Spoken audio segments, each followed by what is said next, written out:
She was a billionaire CEO flying first class to close the biggest deal of her career. Security dragged her off the plane in front of everyone because they didn't believe she belonged there. What she did next cost the airline everything and changed the industry forever. The morning sun streamed through floor-to-ceiling windows at Gate 47, illuminating dust particles that danced in golden shafts of light, while passengers shuffled toward the jetway with boarding passes clutched in tired hands. The air carried that peculiar airport smell of recycled air and coffee, mixing with the underlying tension of people running late and connections that couldn't be missed. Over the intercom, a cheerful voice announced final boarding for Flight 2847 to San Francisco, a route flown thousands of times with the mundane predictability of routine. But this morning, in this moment, something was about to unfold that would shatter that routine and expose ugliness hiding beneath polished corporate smiles. Walking toward the gate with quiet confidence was Dr. Simone Carter, founder and CEO of Carter Biotech, a woman whose company had just developed breakthrough medical technology worth billions. And she had absolutely no idea that the next 30 minutes would destroy her morning, humiliate her publicly, and ultimately cost an entire airline more money than they'd lost in their worst financial crisis.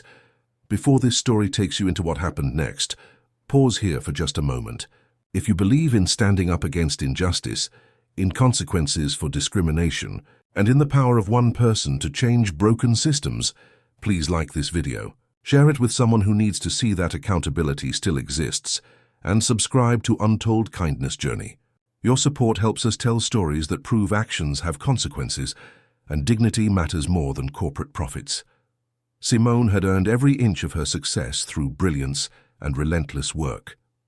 A PhD in biomedical engineering by 26, she'd spent 15 years building a company that created revolutionary medical devices now used in hospitals worldwide.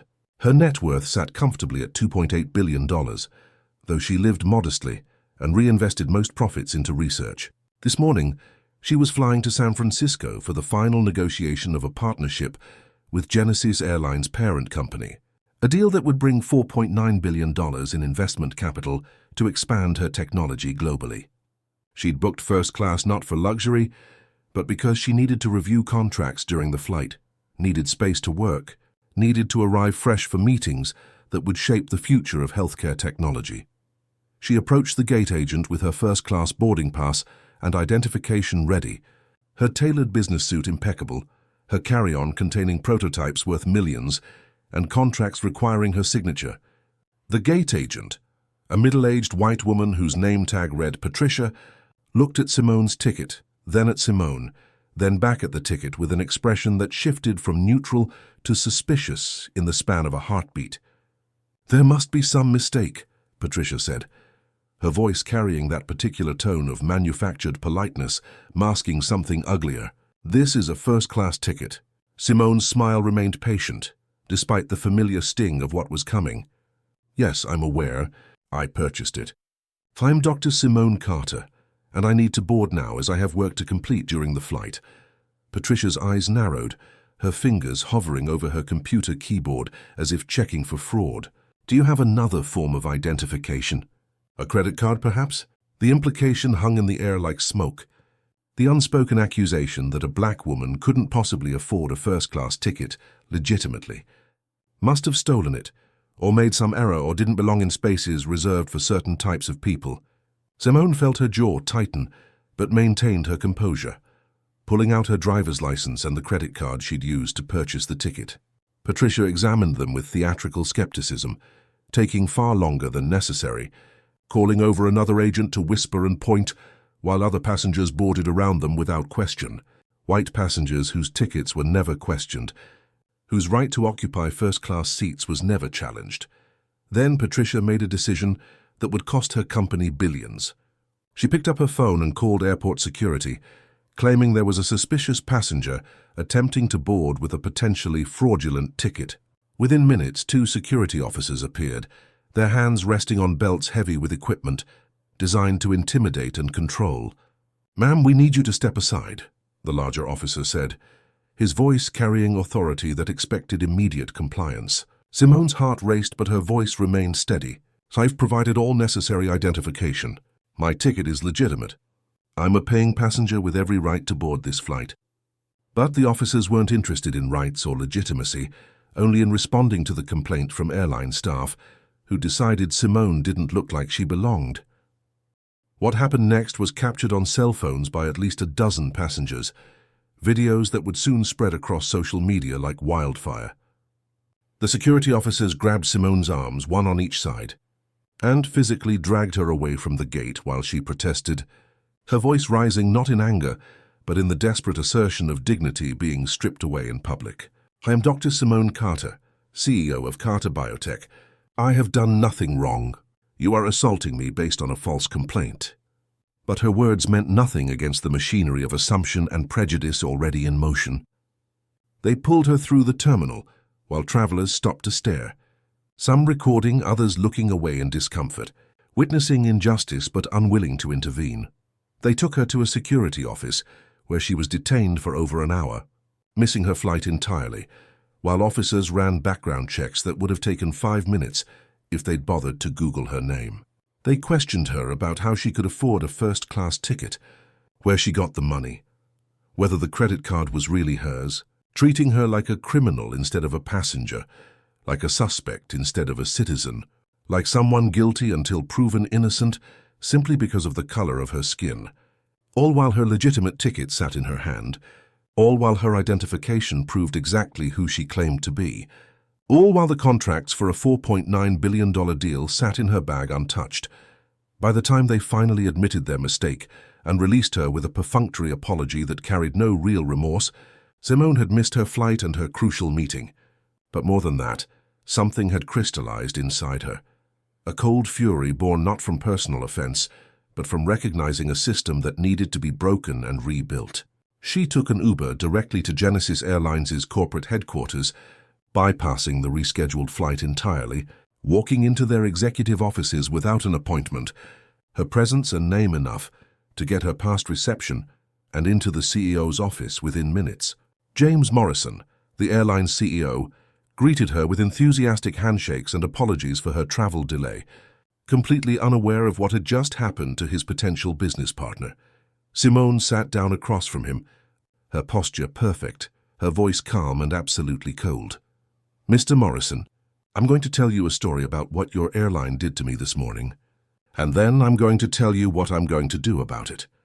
She recounted every detail: the suspicious gate agent, the unnecessary security detention, the public humiliation, the clear racial profiling that treated her as a threat rather than a customer. Morrison's face went pale, then red, his eyes widening as he realized the magnitude of what had occurred. He stammered apologies, promised investigations, offered free flights and upgrades and whatever compensation she wanted. But Simone wasn't interested in compensation. She stood, gathering the contracts that represented $4.9 billion in investment capital his parent company desperately needed for expansion. These contracts required your parent company's investment in my technology, she said, her voice steady as granite. Technology that would have made your medical transport division the most advanced in the industry, that would have saved lives and generated billions in returns.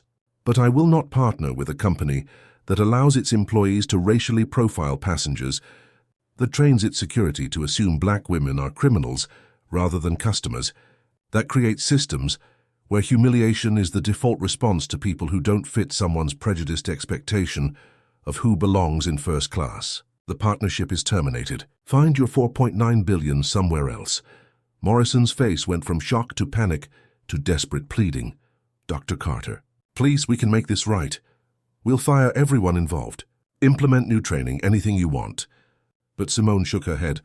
This isn't about firing scapegoats or mandatory diversity training that everyone sleeps through. This is about a culture that allowed this to happen in the first place, that made multiple employees think it was acceptable to treat me this way, that built systems designed to exclude rather than include. Your company doesn't deserve my technology or my partnership. Within an hour, the videos from the airport had gone viral. Millions of views showing Dr. Simone Carter being dragged away from a gate by security, her dignity assaulted, her rights violated. The hashtag Justice for Dr. Carter trended worldwide. Genesis Airlines stock plummeted 23% in 2 days as customers cancelled flights, as corporate contracts were terminated, as the full weight of public outrage crashed down on a company whose discrimination had finally been captured in high definition and broadcast to the world. The gate agent Patricia was fired, the security officers suspended, the entire executive team forced to issue groveling apologies that rang hollow because the damage was irreversible.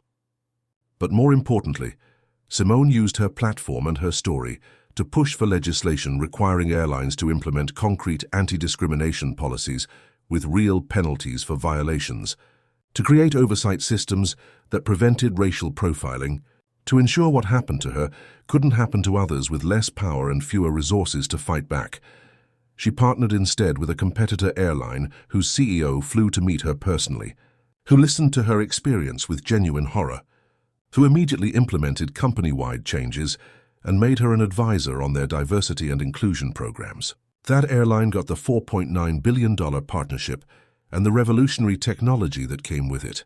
Genesis Airlines eventually filed for bankruptcy, unable to recover from the financial and reputational damage of those 30 minutes, when they treated a billionaire CEO like a criminal because their prejudice blinded them to reality. And Simone became not just a successful businesswoman, but a voice for change, proof that standing up against injustice, even when it's inconvenient, even when it costs you time and peace, creates ripples that can transform entire industries and protect countless others from experiencing the same humiliation.